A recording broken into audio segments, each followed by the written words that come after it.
కేరళ విజయంలో ప్రధానమైనటువంటిది ఒకటి, కమ్యూనిస్టుల హవా తగ్గింది. క్రిందటిసారి కూడా కమ్యూనిస్టులు పడిపోవాలి, కానీ కాంగ్రెస్ పార్టీ రాహుల్ గాంధీ కాపాడాడు. శశి థరూర్ వాస్తవంగా కాంగ్రెస్తో విభేదించడానికి, నాయకత్వంతో విభేదించడానికి కారణం అదే. మొన్నటిసారి అతను ఎక్స్పెక్ట్ చేసింది కేరళలో కాంగ్రెస్ గవర్నమెంట్ వచ్చేసుద్ది, తను సీఎం అవుతానని. కానీ రాహుల్ గాంధీ ప్లాన్ చేస్తున్నటువంటిది ఏంటి? రాహుల్ గాంధీ కానీ సోనియా గాంధీ కానీ వీళ్ళు రాష్ట్రాలకు బలమైన నాయకులు ఉండకూడదు అన్నటువంటి స్టైల్లో వాళ్ళ ఆలోచన ఉంది. ఎందుకు అంటే భవిష్యత్తులో పోటీ పడతారేమో, పోటీ అవుతారేమో. ఆంధ్రాలో ఒక బలమైన నాయకుడు కాంగ్రెస్ పార్టీలో చివరికి ఏకంగా ప్రధానమంత్రి అయ్యాడు. అప్పుడు సోనియా గాంధీ లేదా రాహుల్ గాంధీ వీళ్ళ హవా పనిచేయలేదు, వీళ్ళ నాటకాలను అంగీకరించలేదు. మన్మోహన్ సింగ్ లాగా డమ్మీ ప్రధానమంత్రి కాదు పివి నరసింహారావు, పూర్తి స్వతంత్రంగా పనిచేసిన ప్రధానమంత్రి. ఎవరన్నా విదేశీ గెస్టులు వస్తే సోనియా గాంధీ దగ్గరికి ఏం పట్టుకుపోలేదు ఆయన. అదే మన్మోహన్ సింగ్ ఉన్నప్పుడు సోనియా గాంధీ దగ్గరికి విదేశీ గెస్ట్ వస్తే సోనియా గాంధీ ఈయనే మా ప్రధానమంత్రి అని చెప్తారు. అట్లాంటి స్టేజీకి వస్తారు బలమైన నాయకులు ఉంటే గనక అన్న ఉద్దేశంతోనే అది ఎదగనివ్వదు. ఇప్పుడు రేపు పొద్దున్న రేవంత్ రెడ్డికైనా అదే ప్రాబ్లం. మంచిగా ఎదిగాడంటే కనుక తొక్కేస్తారు అక్కడ. ఇప్పుడు సచిన్ పైలట్ని అట్లాగే తొక్కేశారు, లేకపోతే కనుక జ్యోతిరాదిత్య సింధియాని అట్లాగే తొక్కేశారు, జగన్మోహన్ రెడ్డిని అట్లాగే తొక్కేశారు. తొక్కి తొక్కి తొక్కి తొక్కి చివరికి కాంగ్రెస్ పార్టీ తొక్కించుకుంది. ఈ మాట ఎందుకు చెప్పాల్సి వస్తుందంటే ఇప్పుడు కేరళలో యూడిఎఫ్, యునైటెడ్ డెమోక్రటిక్ ఫ్రంట్, కిందటిసారి గెలవాల్సిన టైంలో పార్లమెంట్ స్థానాలు అన్నీ వచ్చి అసెంబ్లీలో ఓడిపోవడం ఏంటి? కమ్యూనిస్టులతో స్నేహాన్ని కంటిన్యూ చేస్తూ కమ్యూనిస్టులు కూడా బలంగా ఉంచకపోతే కష్టం బీజేపీ విషయంలో, మనకు అండగా ఉండాలన్న ఉద్దేశంతో అది చేసుకొచ్చారు.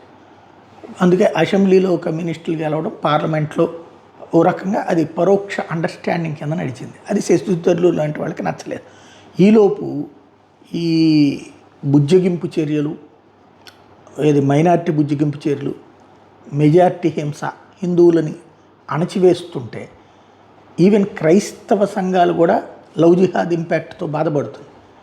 కానీ ముస్లిం సంతుష్టీకరణ చర్యల్లో భాగంగా పట్టించుకోకపోవడంతో విరక్తి చెందినటువంటి ప్రజలు ఇప్పుడు వీళ్ళిద్దరూ దొందే అన్న ఉద్దేశంతో ఇటు భారతీయ జనతా పార్టీని కేరళలో ఫస్ట్ టైం అంగీకరిస్తున్నారు. అక్కడ బీజేపీ చేసిందే, బీజేపీ వాళ్ళు ప్రాణాలు కోల్పోయారు అనేక మంది ఈ హింసల కారణంగా, దీన్ని ఎదిరించి పోరాడేటటువంటి సందర్భం.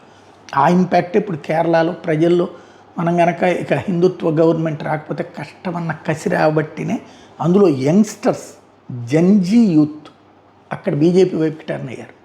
ఇదివరకు ఏంటంటే బీజేపీ అంటే అబౌవ్ 35 పార్టీ, ఇప్పుడు అలా కాదు, జెన్జీ అక్కడ అట్రాక్ట్ అయ్యారు. ఆ ఇంపాక్ట్ చాలా స్పష్టంగా కనబడుతుంది అన్నమాట.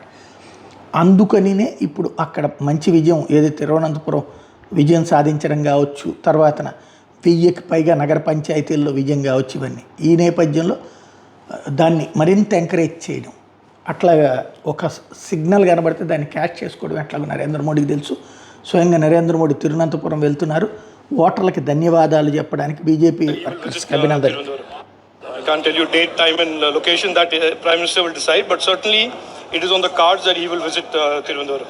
I can't tell you date, time and location that Prime Minister will decide, but certainly ఇది కేరళకి ఆయన వెళ్ళబోతున్నారు. తద్వారా కేరళలో ఎప్పుడే ఈ టెంపోని నెక్స్ట్ అసెంబ్లీ ఎలక్షన్స్కి అధికారంలోకి రావడం వైపుకి మళ్లించే ప్రయత్నం చేస్తారు. బట్ ఈ ముగ్గురులో చూస్తే యూడిఎఫ్ కాంగ్రెస్ నేతృత్వంలోని కూటమి నెంబర్ 1 అయింది, ఎల్డిఎఫ్ సెకండ్ ప్లేస్కి వెళ్ళింది, బీజేపీ అకస్మాత్తుగా పుంజుకుంది, థర్డ్ ప్లేస్కి ఎగబాకింది, లైక్ తెలంగాణ లాగా.